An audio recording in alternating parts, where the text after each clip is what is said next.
Magandang umaga mga kabarangay, kababalik lang po pala namin dito galing sa palengke. Ayan, sinalang ko na nga yung kawali dyan para mag-iinit ako ng mantika dahil ipiprito ko yung nabili kong suman. Sarap yon.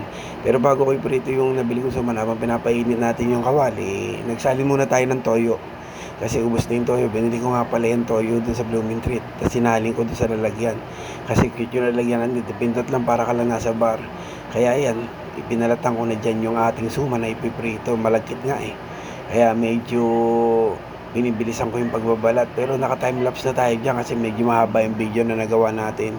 Yan na nga pala yung pang-apat. Tapos nagugas ako ng kamay kasi dumidikit yung kanin dun sa kamay ko. Tapos isa-isa ko nang inipit yan ng toong natin. Tapos nilagay ko na rin sa mantika. Maya-maya apat na sila. Tapos iniwan ko lang, hinugasan ko na yung leeg.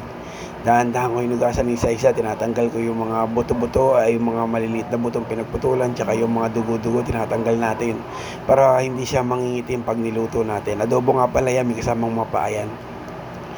Tapos sabihin ko lang na kamusta ka na Yorme, bumalik ka na.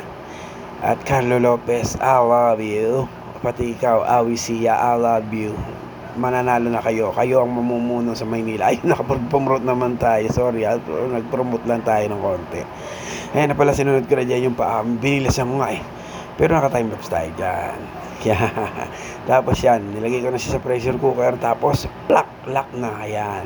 Tapos maya-maya, isasalang na natin yan dun sa kamay. Kalan natin na super kalan. Parang si Superman Awi siya lang. Nalusot na naman. Ayan, tapos kinuha ko na dyan yung bawang. Tapos dumakot ako ng sibuyas. Tapos yun lang. Sabi nga ni Kuya, ni Insan, mekos-mekos lang. Kasi yan, inikot-ikot lang natin. Huwag lang tayong papaikutin. Tapos yan, inisa-isa ko na dyan yung malambot na leeg at saka paa. Yan, para tuloy-tuloy na yung pagluluto natin.